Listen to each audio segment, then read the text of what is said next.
پیغمبر علیه الصلاۃ والسلام فرمایي حضرت عثمان رضی الله عنه روایت دی وای چې کوم سړی سهار پرېوځي سهار لمانځه بعد صحیح سلو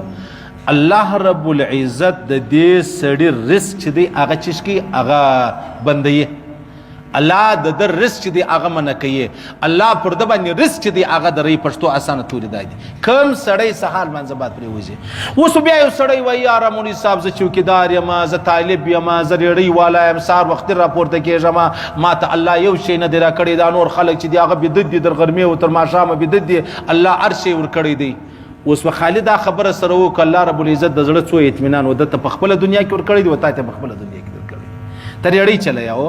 دی عربپتی دی د زړه څو مطمئنه دی او ستا زړه څو مطمئنه دی صحیح سلو او ته چې ماخستن پرېوتې کمې ګولۍ دي وخوړې او دی چې ماخستن پرېوتې کمې ګولۍ وخوړې تا چې ماخستن د خپله وچه ګوله خوړله په څونه خوشحالي دي وخوړله په څونه ښایسته انداز په څومره خوندوره څومره خوشحالي دي وخوړله صحیح سلو او چې دته دغه دا سجانې پرتې وې ده په څونه خوندور انداز څونه ډېر مالداره خلک زموږ ته ایسته عربپتیان دي لیکن د وچ ډوډۍ په اخوا د یو کدو په اخوا دا په کور کې به لس سیریان رسوي دا پر د باندې حرام دي صحیح سلو دا خبره نه ده چې د روپۍ در ما ډېرې لري دی زر لري زه سل لرم دا ولې حالانکه دی پرېوځي زه نه پرېوځم نه د ټول ژوند حساب به لګوي ژوند به خالي دی د روپۍ د حساب نه لګوي چې دا سل لري زه لس لرم نه د ژوند مطمئنه دی د زړه مطمئنه دی د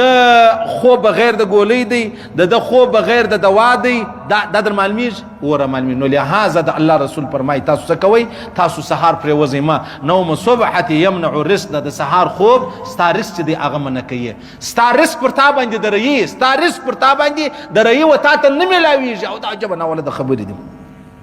زموږ ته معاشره څونه خوبونه موږ کوو ټیک دی سیده پروا نه لري اشراق لمونځ وسو لمر راوقت اشراق ټیم تیر سو یا کړی یا نه کړی کدی وکي خوشا خبره کنه اوس پروا نه لري دا هغه بعد بیا پرېوځه پروا نه لري هیڅ پروا نه لري بی فاطمه وایم وروي عن فاطمه بنت محمد صلى الله عليه وسلم ورضي الله عنها قالت مر بي رسول الله صلى الله عليه وسلم وانا مستجعه فرمای بی فاطمه رضی الله عنها و یورز پیغمبر ز بدايه سهار منځ بعد پیغمبر سم تیر دی نو فحركني برجله پیغمبر صلی الله علیه وسلم په پښه باندې زو شورول چې وی شورول ثم قال يا بنيه قومي ما ته ویل زوی اله پورته کېږه اله پورته ژر پورته سه وای په دغه وخت کې الله رب العزت رزق چې کوي تقسیموي ولا تکوني من الغافلین په غافلانو کې ځان مه راوله دا ټیم الله رزق تقسیموي تقسیم د رزق چې دی هغه دا ټیم دی نو لهذا راپورته سه خپل رزق چې دی هغه طلب کا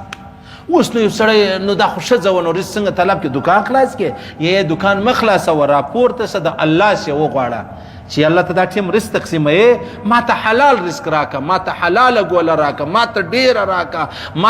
ما ته د اطمینان ګوله چې د هغه را نصیب کړه ټیک سلو بی فاطمه فرمایي زه بیده ومه پیغمبر سم تېرېدی بیا په پښه باندې وشورم ای زوی دا څه کوې چې ته پرته یې دا ولې پورته سه دا ټیم الله رزق تقسیموي و تا ته به خپل رزق چې دی هغه میله ولې فان الله عز وجل یقسم ارزاق الناس دا ټیم چې دی هغه الله رب العزت رزقونه تقسیموي د انسانانو ما بین طلوع الفجر الى طلوع الشمس رواه البيهقي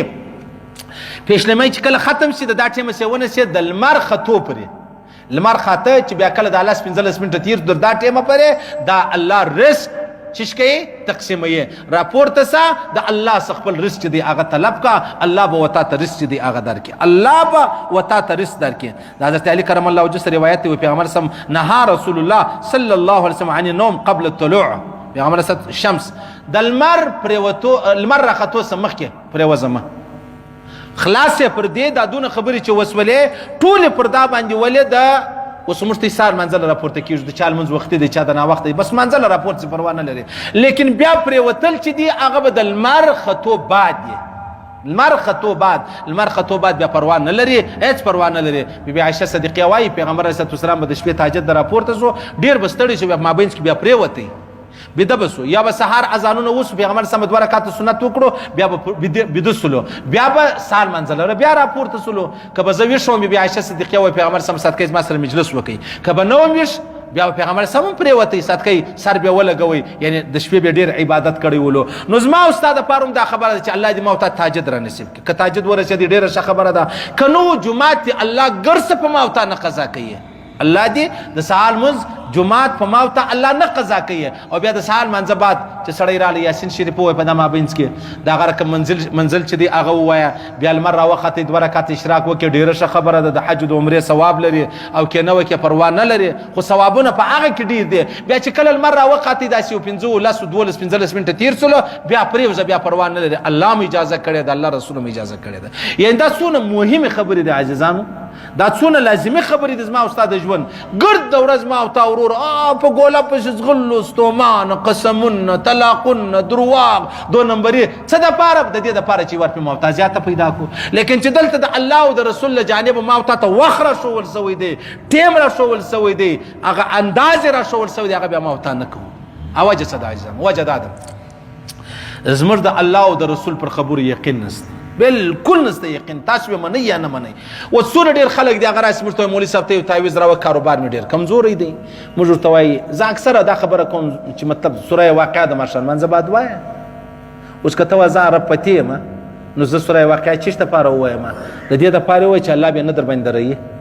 د دې دپاره ووایه چې الله بیا نه در باندې دروي. او د الله رسول فرمایي چې په کم کور کې تنګدستي، په کم کور کې فقر یې، هغه د سوره واقعه وایي الله به در قیامت فقر او تنګدستي نه ورباندې راولي. الله بیا فقر او تنګدستي لري کې. بس خلک کوشش دا کوي چې یاره ته ما تعویض راکړه، دی پر ځان خوارۍ نه تېروي، دی پر ځان به دی تعویض په جیب کې اچي، به دی اوس په مال الله نه دا رقم نشي کېدلی. ته به منډې وایې، ته به ترنډې وایې، ته به محنت کوې. چې الله او رسول ویل دی هغه دې زړه ته نه لوېږي، او دا زما درواغ خبرې دې زړه ته لوېږي. زه درته وایم داسې وظیفه را معلومه ده، یو داسې تورې را معلوم دي، یو داسې تعویض را معلوم دی، یو داسې پلانۍ چې دا زما خبره منې او یقین دې هم دی چې پیغمبر علیه السلام کومه خبره کړې زه و تا ته کوم، پر هغه ستا یقین نشته. ولې نشته؟ دا ملایان ولې تعویضونه نه په غاړه کوي؟ ملایان ولې تعویضونه نه په غاړه کوي؟ ولې نه جوړه کېږي؟ که نه مفلسه کېږي؟ که دوی مشکلات نه لري؟ هغه یاره د الله په دربار کې الله فرمایي د هر لمانځه بعد ته آیت الکرسي وایه، ستا او د جنت په مابینځ کې خالي مرګ پاته دی. بس د هر فرض لمانځه بعد آیت الکرسي وایه، ستا او د جنت په مابینځ کې خالي مرګ دی. دا مرګ دې راشي تا لره، بس چې رالې ته به ډایرکټ جنت لره ولاړ شي. صحیح شو؟ او زه دا وایم مطلب چې ما ته حلاله ګوله پیدا شي، ما ته خامخا روزي چې د هغه ډېره ورسېږي. د الله رسول فرمایي ته سوره واقعه وایه. که یو سړی پوره وړی دی اللهم اکفني بحلالک عن حرامک واغننا بفضلک عما سواک، حضرت علی کرم الله وجهه فرمایي چې دونه قرضه یې لکه دا غر الله رب العزت په ستا قرضه ادا کوي. په تعویضو یې کوو چې الله او رسول فرمایلي په هغه باندې نه کوو. هغه وجه څه ده؟ یو په موږ کې سستي ډېره ده، بس دا خلک پر تعویضه راواړي چې ما ته تعویض به ما ته راګټي، یا دا خبره نه ده. نو لهذا خبره دا ده ماښام لمانځه بعد په هېڅ حال کې سوره واقعه مه پرېږدئ. موبایل کې را ډاونلوډ کړئ، که چیرې په سفر کې که بل داسې ځای قرآن ته نسې رسېدلی، بس ماښام لمونځ دې وکړې، پر هغه ځای کښېنه، 2 رکعته سنت یې وکړه، موبایل خلاص کا. که چیرې په مسجد کې قرآن پاک را واخله، ډېره ښه خبره ده. قرار خپل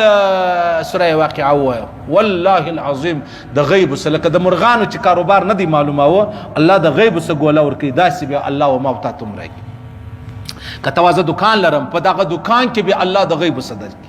په دکان کې به الله و تا ته د غیب څه ګوله چې دغه درکړي. نو لهذا د الله رسول فرمایي تاسو سهار مه پرېوځئ، د سهار خوب ستاسو رزق چې دی هغه در خرابوي، دا رزق چې دی هغه منع کوي، دا رزق چې دی هغه له تاسو ګرځي. نو لهذا تاسو سهار څه کوئ؟ سهار وختي تاسو مطلب د الله په دربار کې ګوله چې د هغه پیدا کوئ. دا خبره پر دې چې ختمه شو.